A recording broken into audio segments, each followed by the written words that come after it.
तो चुनाव की तारीखों के बीच इस समय हलचल देखिए जोरों पर है। दिल्ली में भी लगातार बैठकों का दौर जारी, तो वहीं महाराष्ट्र में भी। सत्यप्रकाश हमारे साथ लाइव जुड़ गए हैं महाराष्ट्र से। सत्यप्रकाश, फिलहाल ताजा अपडेट, कैसी हलचल इस समय चुनाव की तारीखों को लेकर वहां पर? देखिए, जिसका इंतजार महाराष्ट्र की राजनीतिक पार्टियां कर रही थी, कहीं न कहीं आज दोपहर बाद 3:30 बजे चुनाव आयोग प्रेस कॉन्फ्रेंस बाद खत्म हो जा रहा है।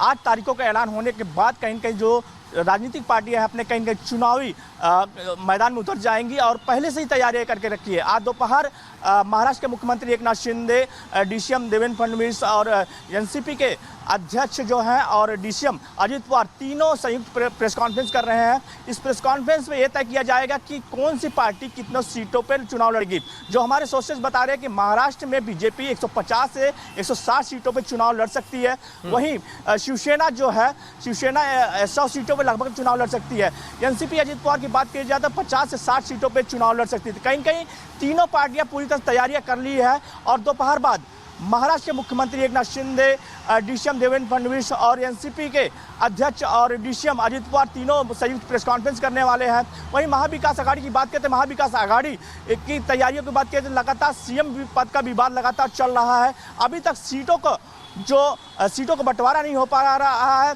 सीएम पद को लेकर कांग्रेस और शिवसेना, उद्धव ठाकरे गुट में लगातार विवाद चल रहा है। तो कहीं न कहीं अभी तक सीट बंटवारे को लेकर दोनों पक्ष को तरफ, चाहे महाविकास आघाड़ी की बात की जाए, चाहे महायुति की बात की जाए, दोनों तरफ से अभी तक सीटों का अनाउंसमेंट नहीं हुआ है। लेकिन आज दोपहर बाद महायुति एनडीए अपने सीटों का फैसला कर लिया है और दोपहर बाद अनाउंसमेंट करेगा। जी बिल्कुल सत्यप्रकाश, बिल्कुल पिछली बार अगर देखा गया था तो एक चरण में ही चुनाव हुआ था और इस बार कि चुनाव आयोग जो है वो तारीखों का ऐलान तो करेगा, लेकिन वहां पर किस तरीके की हलचल देखी जा रही है, किस तरीके की अंदरखानी से खबरें निकल कर आ रही हैं इसको लेकर?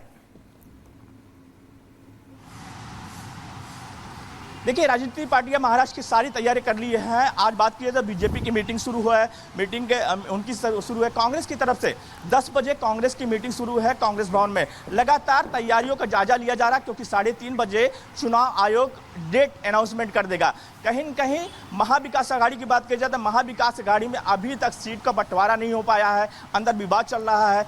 चाहे कांग्रेस की बात की जाए तो लगातार नाना पटोले और कांग्रेस शिवसेना में कहीं न कहीं सीएम पद को लेकर लगातार विवाद चल रहा है। तो सीट बंटवारे को लेकर महाविकास आघाड़ी में अभी तक दांव फंसा हुआ है। चैलेंज यही है सत्यप्रकाश महाराष्ट्र में, क्योंकि दोनों ही तरफ से गठबंधन अपने दावे कर रहा है और अब आने वाले समय में अगर महायुति की सरकार बनती है तो सीएम कौन बनेगा और अगर एनडीए की सरकार बन जाती है तो कौन सीएम बनेगा, सबसे बड़ा चैलेंज है। लेकिन फिलहाल आज तारीखों का ऐलान होना है, इस पर नेताओं के रिएक्शन सामने आ रहे हैं। शिवसेना प्रवक्ता आनंद दुबे क्या कह रहे हैं, सुनिए।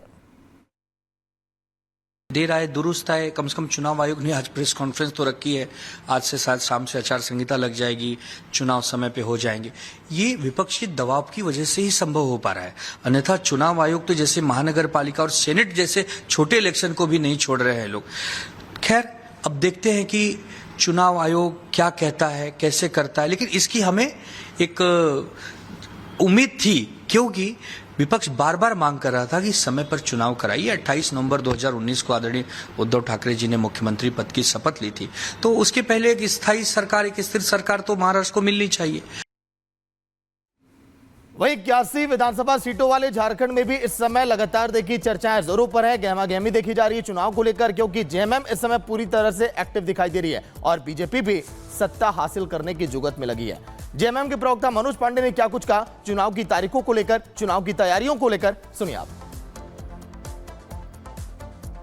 आज इलेक्शन का घोषणा होना है और इसकी जानकारी कल ही भाजपा नेताओं को हो जाती है। बहुत गंभीर विषय है। क्या भाजपा नेताओं के इशारे पर आयोग काम करता है? हेमंता विश्व शर्मा जी का एक बाइट है कल, उन्होंने बोलते बोलते ये बोल दिया कि कल तो चुनाव की घोषणा हो जाएगी। बड़ा अजीब लगता है। इस कदर किसी आयोग को कठपुतली बना के रखना गंभीर बात। और अब बात गाजियाबाद की, जहां पर एक वीडियो सोशल मीडिया पर वायरल हो रहा है जिसमें आपस में कई लोग हैं जो आपस में मारपीट करते हुए नजर आ रहे हैं। 1 मिनट की रिपोर्ट आपको दिखाते हैं।